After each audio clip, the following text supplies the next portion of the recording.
Hello, ladies and gentlemen, and welcome to a Monday edition of the Steel City Sports Report, where we talk all things Steelers, Penguins, and Pirates. I am your host, Brady Vitti, and today's report includes Sidney Crosby makes history by reaching another milestone. The Pittsburgh Penguins have another frustrating weekend. The Pittsburgh Pirates do not tender contracts to two well-known names, and more. As always, please be sure to like, comment, and share this video, as well as subscribe to the channel. Now let's get into the first news story of the day. Sidney Crosby makes history by reaching another milestone.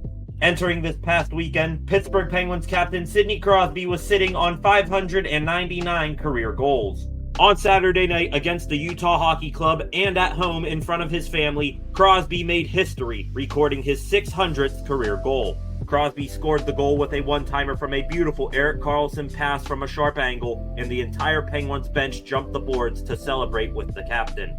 In reaching 600 career goals, Crosby has joined elite company, as if he wasn't elite already, in becoming only the 21st player in NHL history to achieve such a feat. Out of those 21 players, Crosby becomes just the 7th to score all 600 goals with one franchise, and currently is one of only two active players with at least 600 goals, alongside rival Alex Ovechkin.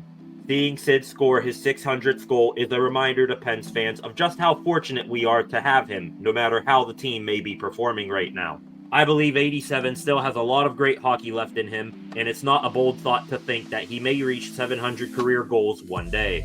Congratulations, Sid, on reaching 600 career goals, and thank you for making each and every one of them a happy memory for us Penguins fans.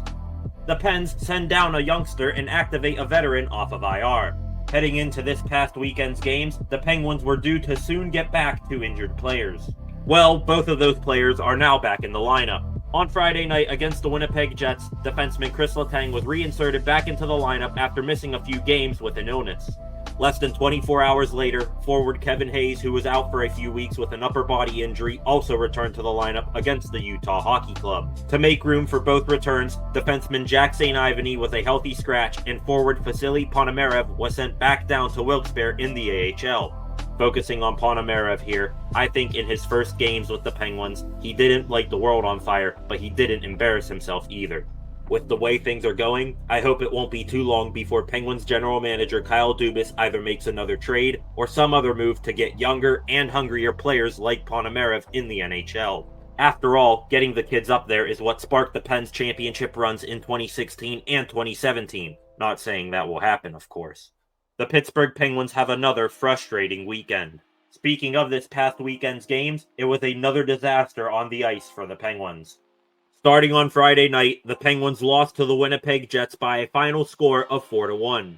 Who would have expected anything else from a matchup of the best team in the league versus the worst team in the league? The Pens had a total of 18 shots on goal for the entire game. I guess that was their best idea to beat last year's Vezina award-winning goaltender Connor Hellebuyck. At least we saw someone show emotion as Captain Sid dropped the gloves with the Jets' top player in Kyle Connor. The following night's game against the Utah Hockey Club wasn't any better.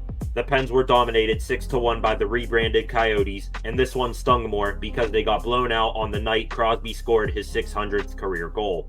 Once again, frustrations boiled over in one player, as after the Utah game, goaltender Alex Nedeljkovic went on this rant about how the Pens are playing. Gotta move on. Move on.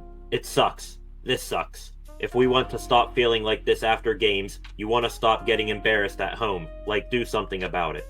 I don't know. Pay price. Do something. Feel something else. Like anything else. Feels better than whatever that was tonight and whatever we've kind of been putting out there as a whole this year. So, we've had good efforts lately. The game was right there. It was within striking distance, and then we just kind of, I don't know, the third period just wasn't it. But you can't let it unravel like that. I do not disagree with one single syllable that Ned said there. It feels like I have a very bad case of deja vu each and every night I watch the Pens. It's the same story of either getting blown out or going up 2 goals and then blowing that lead every single game. Penguins fans are starving for change, and it has to come soon. The definition of insanity is doing the same thing repeatedly, expecting a different result. And that is how Fenway Sports Group and Kyle Dubas are handling the Penguins right now. The Pittsburgh Pirates do not tender contracts to two well-known names. This past Friday, November 22nd, was the contract tender deadline in the MLB. Trying to describe this as best as I can, MLB teams had until Friday to decide which arbitration eligible, meaning having at least 3 years of MLB service, players they will present a contract to for the upcoming season, and which players they will let hit free agency early.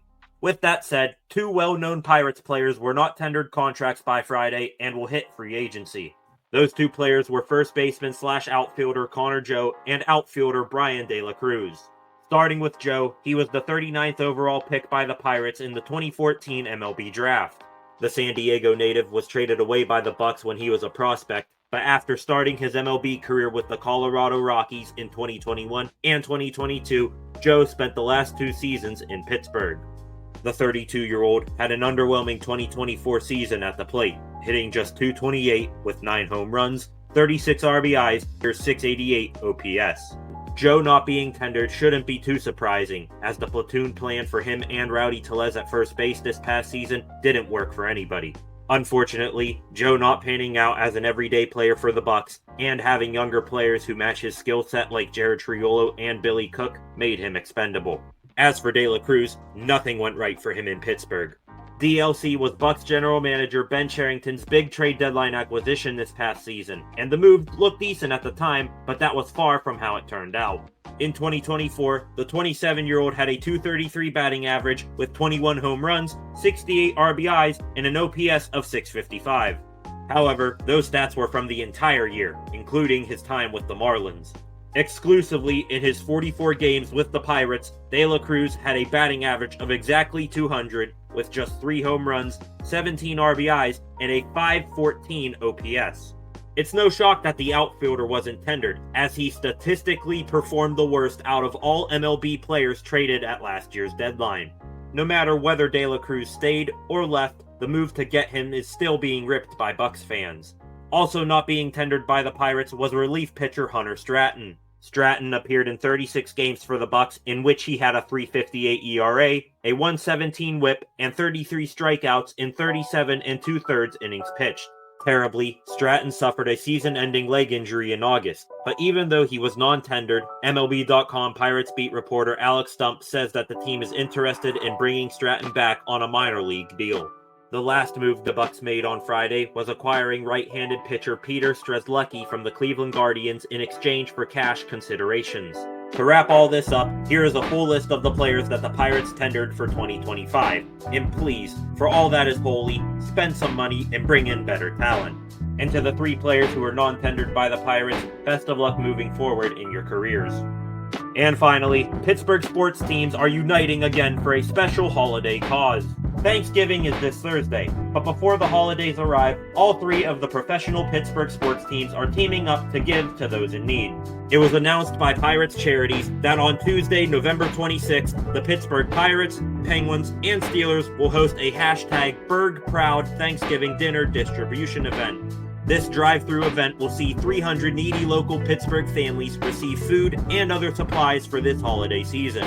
It's a heartening occasion to see these sports organizations who receive so much love and support from the city of Pittsburgh give back to some of the city's struggling families. If your family or a family that you know is in need this holiday season, the distribution will take place in the cul-de-sac on Mazeroski Way beside PNC Park from 1:30 p.m. to 3:30 p.m., and this event will be first come, first served. And with that, ladies and gentlemen, that does it for a Monday edition of the Steel City Sports Report. Again, please be sure to like, comment, and share this video, as well as subscribe to the channel. Thank you all for watching, and I will see you guys back here tomorrow with some more Pittsburgh sports news.